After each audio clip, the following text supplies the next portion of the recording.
Hey, what's up, comrades? Hope you're doing well. Hope you're doing great, and hope you're ready for some fucking hype. The hype train continues as we continue forth. So let's see, where do we begin here? Okay, so volume 36 of Fairy Tale, we pick up, and Jalil is no more fun little deviances with like Goddard or Gildart or anything like that. We pick up with Marudi and Urtir, and they're talking to Jaleel, and they're all sweating, and they're like, "What? This whole thing with Eclipse is going to change the world." Dun dun dun. And so now it's the fourth day, right? They've already had their break, or is it break time now? No, they're on their, yeah, it's been, okay, so the fourth day is over. The evening of the fourth day, we see that Fairy Tail is in first place, Sabretooth is down by 1 point, and then Mermaid Heel, Lamia Scale are down by like 5 points, so they're pretty close, and the Blue Pegasus is a bit far behind, and Quattro Puppy's like completely out of touch. We then head over to Sabretooth, and we see Sting and Rogue getting screamed at by the boss, and he's like yelling at them and hitting them and saying they've sullied his name and they're pieces of shit and all this stuff. And then Lecter is Sting's.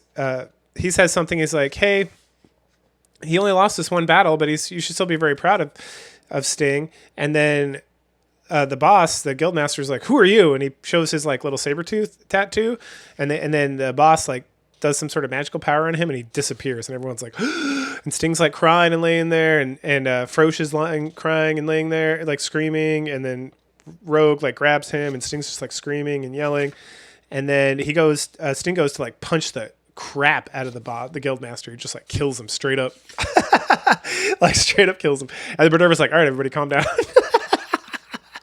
Meanwhile, Kajil has gotten his homies, Wendy and Natsu, along with Gray and Lucy, who's doing much better, and all the cats, and they've come down to this like dragon graveyard, and they're looking around and talking about like, "Holy cow, what is this dragon graveyard? What are these bones and stuff?" And they're looking around and talking, and then Wendy like starts putting things together, and she's like, "Oh, Milky Way," and Wendy's like, "What is Milky Way?" And then it's one of the techniques that poor Liuxia taught her, and she thought it was an attack, but it's not an attack. It's a way to speak to the spirits of dead dragons, so it's going to be very useful here. So they start working on that. We then see the lady who's like cloaked out, who is somehow got Zareth magic all in her, and she's hanging out in like the town somewhere where she shouldn't be, and she writes something down, and then some guards like this guard finds it, and she runs off. We then get the introduction to chapter 301, which has one of the best Lucy drawings, which has nothing to do with the story, but I just got to point it out. Because fire. Back in the dragon graveyard, Wendy finishes up Milky Way, and so it's looking around, trying to find the spirit of a dead dragon that it can, and then it finally finds one and brings that dragon back, and it's this very intimidating looking, scary dragon. What does this guy call his name? And he's like, "Oh, humans, something, something." He's like, "Oh, I sense grandeur here." And this guy's name is Zirconis. He's the Jade Dragon. And so they start chatting with him, and he's just like a ghost, so he can't do anything for realsies. But then they talk about how the dragons used to rule the world, and and then at some point, the dragons like split into two factions because one wanted to like join up with humans and one didn't, so they started fighting. And then the faction that wanted to join with humans gave them like magic, which was a bad idea, because then eventually the humans like they destroyed like the dragons who didn't want to join with humans, which Zirconis is one of those, and then they started attacking the dragons that did want to help humans, so they got like kind of backstabbed. And that's like the Dragon Slayer magic is the magic that they taught the humans to help them defeat the bad dragons, essentially. And then there was one human that just like he bathed so much in dragon blood that he eventually became like a hybrid human dragon. And that, let's see, once the humans became the dragon king, and then he became like the king of dragons. Eventually his skin turned to scales, his teeth turned to fangs, and his human body became physical change into that of a true dragon. And Lucy's like, "Oh, the man turned into a true dragon." And then all the dragons here in this graveyard were slain by that one man. And then he became the dragon king at that point. And that's like the Dragon King Festival, and it's like, who's this guy? And it's Acnologia. That's who this guy is. So Acnologia is not a true dragon. He bathed in blood of dragons and magic of dragons till he became a dragon. So sketchy, and that's why he's so strong. Whatever. And then like this guy's spirit leaves, and when he's like, "Oh, that's all I could pull on this guy," so they couldn't figure out what happened to all their dragons like 7 years ago. And then they're sitting around, and then all of a sudden, homeboy, let's see. And then Deloria, yeah. No, not Deloria. Oh God, what was this guy's name?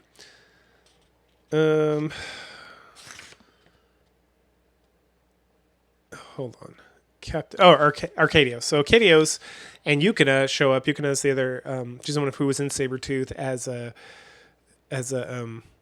celestial wizard. And so they show up, and this guy's talking about how Acnologia is the dragon transformed a dragon slayer into Acnologia. Yeah.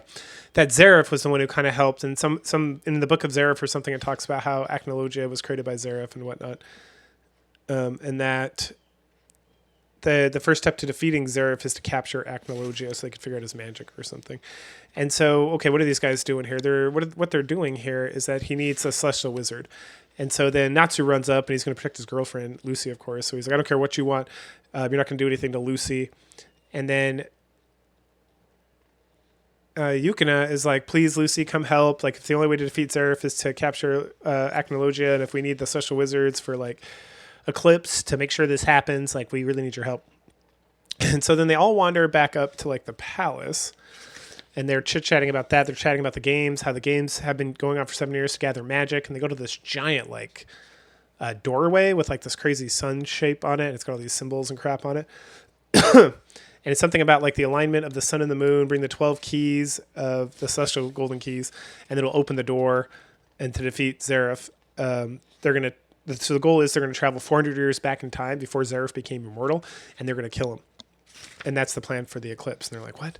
This sounds crazy. And it has to happen. So on the July 7th, which is like the last day of the tournament or something like that, there's going to be an eclipse. And so on that day, they have to use all 12 keys, and that'll open the door that'll allow them to travel back in time to defeat Zareth before he becomes immortal. Yep.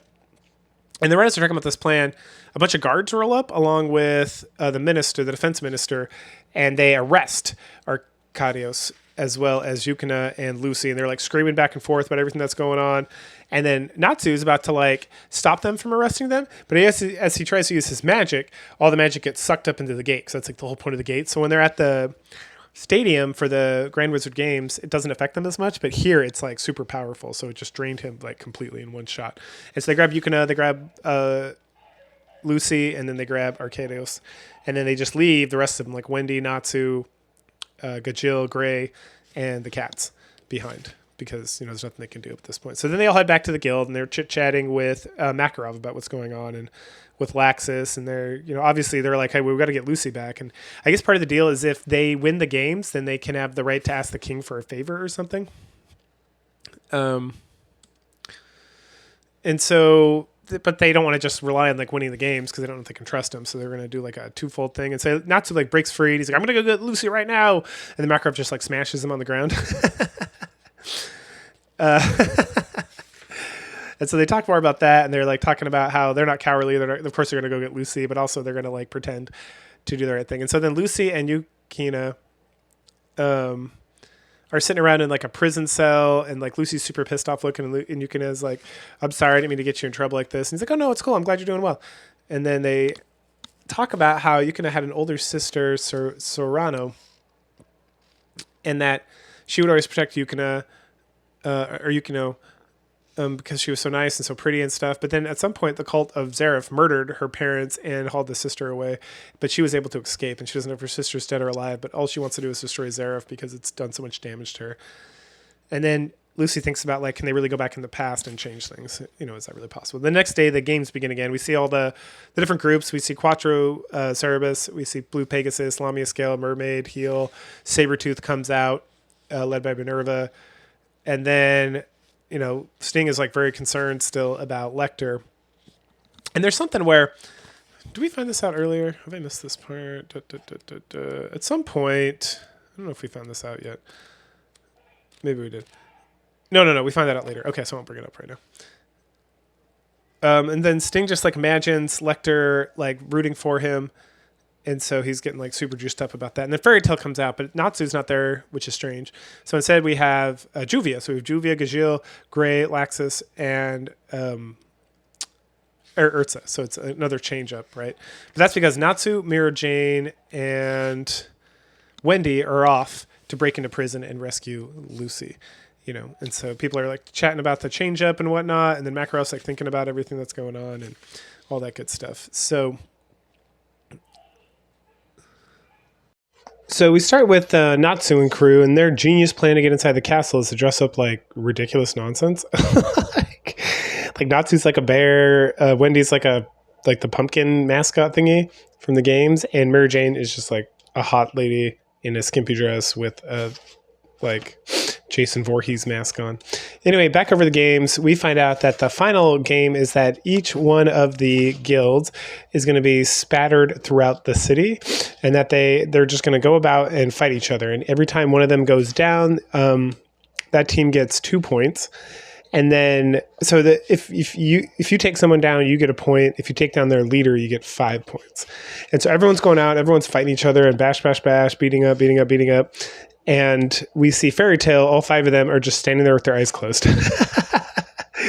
and we just see various things. We see Bacchus get beat up real hardcore by Sting. We see Kagura from Mermaid Hill defeats a couple guys. Just various like just things going on, whatever. And everyone's just watching Fairy Tail and talking, and everyone's like freaking out because Fairy Tail's not doing anything. And then the first master is, we find out that she is like a master strategist. Like that's one of her like main skills. And she's got this really like badass look in one of these scenes where everyone's like, what's going on? And then she's like, all right, go. Launch Operation Fairy Stars. And at that point, everyone moves. And meanwhile, Wendy and Natsu look like they've been captured by a guard and they're being taken to the prison. But that guard is really Mira Jane. And then we see the princess, Hisui Fiore, the royal princess of the Fiore Kingdom. And someone's talking to her that we can't see. And she's like, let's begin phase 2 of the Eclipse plan.